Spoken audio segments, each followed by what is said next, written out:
Welcome to the blind zone. What is a blind zone, you say? It's something that came upon you all of a sudden, or something you refused to see that was right in front of your face the whole time.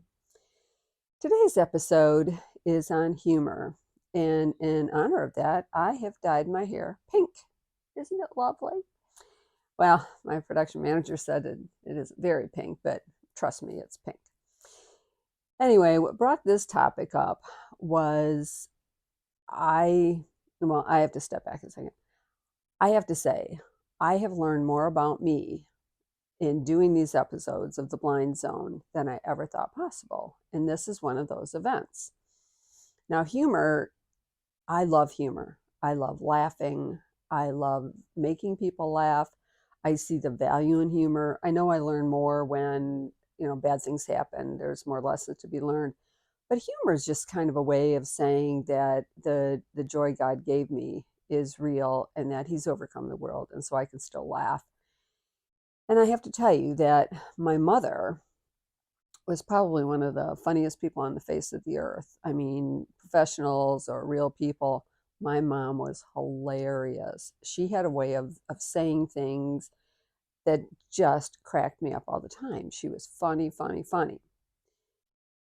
But oddly enough, my mother was as mean as a snake. So you never knew who you were going to get, the snake or the funny person.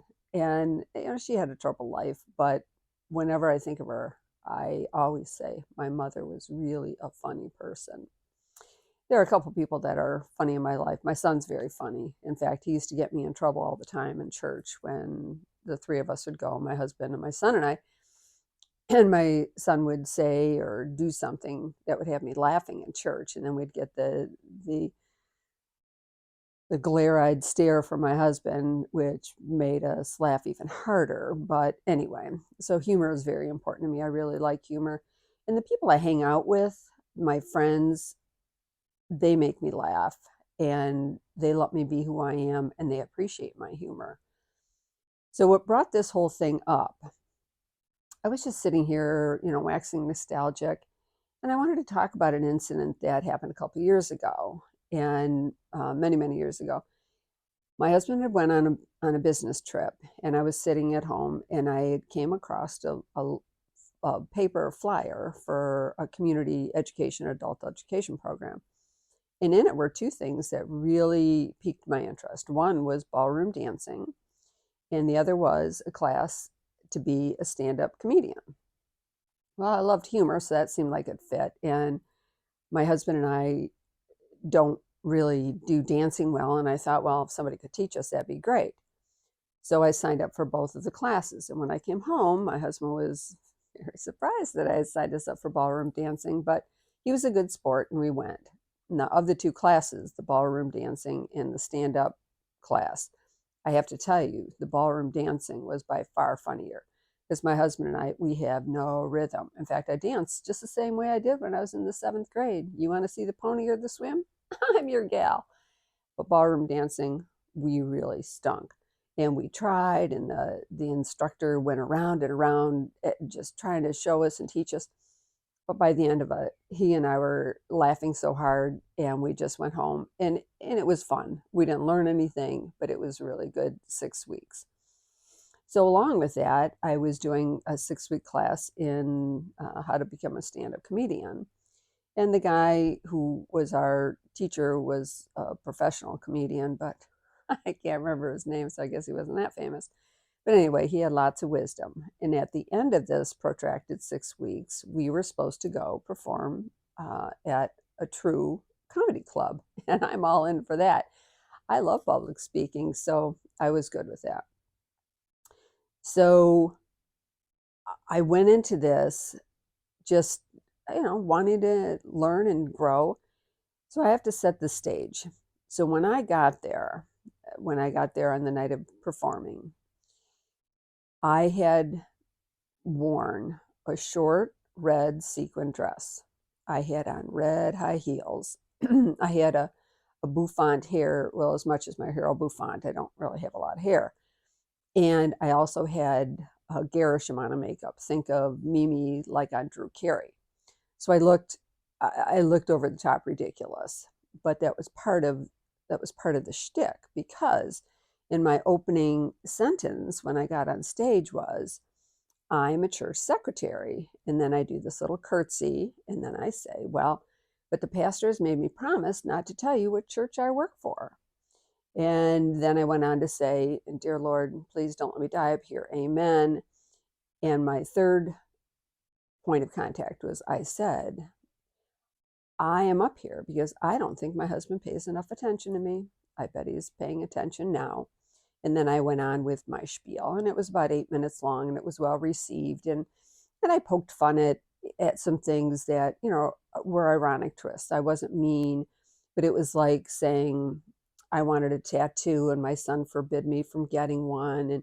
And my son always had to scold me for playing my music too loud. Mother, turn that music down. You'll ruin your hearing. And just that kind of stuff. It was fun. And I had invited 26 people because, geez, if I was going to perform, I wanted an audience. And there was about 200 people total. There was 13 people in the class, and it was great fun. And I was seventh in the lineup. And it was just a lot of fun. And so on the way off the stage, the professional guy, shook my hand. He said, that was really good. And I really had a good feeling about it. And my husband was taping it, so it was very clean so that I could show it to my son later. And it was just a fun, good, all-around experience. So that was my short four-day foray into being a stand-up comic. But I've always enjoyed laughing and making people laugh. But when I started to think about this whole process of humor, I had to recognize a really dark underbelly for me. And it was something that I had said in the opening of my act. Not that I was a church secretary, because that was true, but that I didn't think my husband was paying enough attention. Now, my husband was a very good man. He was very gentle and kind, and he taught me so many things that I never would have learned outside of his care and concern. But it wasn't just him. I noticed, like in most things, that I do it to get attention. Because a couple weeks ago, when I did the discipleship video with my friend Deirdre, I had told her I was going to dye my hair pink, and she said, no, a hard no on that. She said, this topic is too serious, and I don't want the frivolity of pink hair color. And I said, okay, fair enough. But then she asked the more probing question, why do you put pink in your hair? And I said, because it's fun. And then I had to examine that a little closer. Because in another event in my life, I have to say that I do want people to notice me. I do some things to gain attention. Pink hair, crazy earrings, I have fun shoes. I like the bling. Now, I think I dress respectably. I don't want to dress like a sleazy, hussy. So I'm very conservative with my clothing. I don't want to give anybody the wrong impression based on how I'm dressed. But I do remember an event when I called my husband at work and I said, hey, meet me at this restaurant, this Mexican restaurant that we used to go to.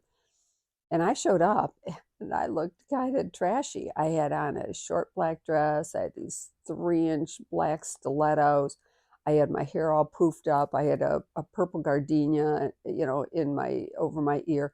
And I just kind of looked kind of vampy. I wasn't doing it for anybody. I was doing it to get a rise out of my husband. Because my husband, again, he was very conservative. So it was fun to push his button in this direction. So I get to the restaurant and people are looking at me funny, and I get it. So I sit down at the bar, and then my husband shows up and we have a nice dinner and we're laughing and stuff. And I don't think he was offended at all because he knows my humor by this point. And then afterwards we went to Home Depot shopping. So even that was even more hilarious because now I'm trooping around in a Home Depot in this getup.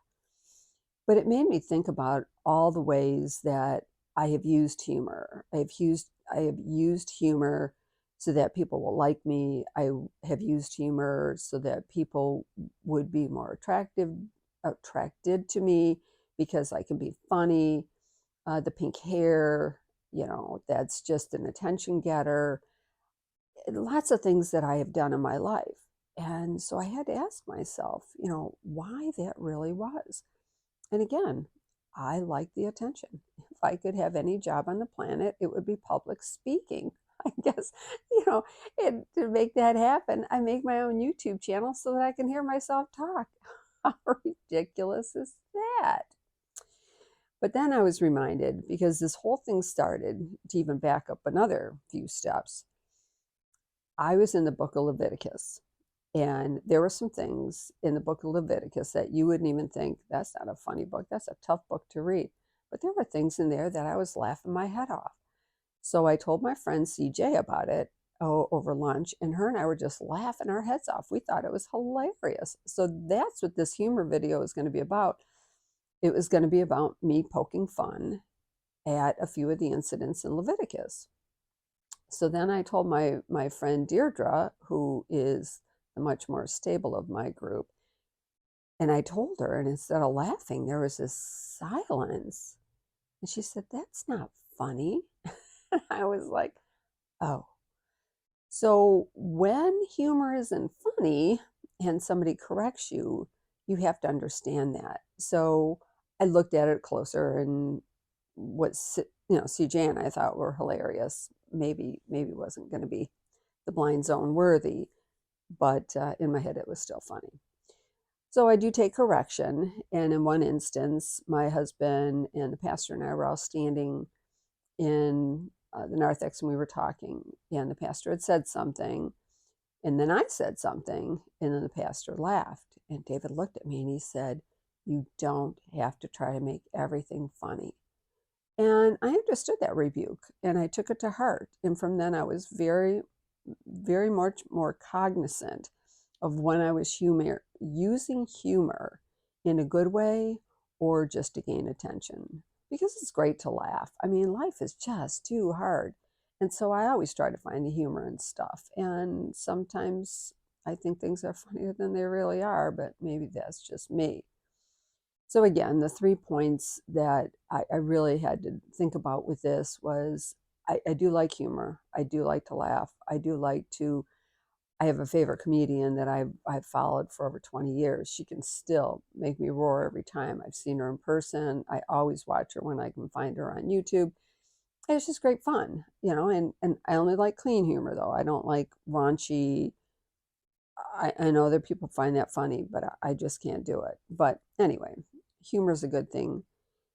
And recognizing why I do some of the things I do to draw attention to myself, I had to recognize that, and recognizing also that humor isn't always funny, or everything doesn't have to be funny.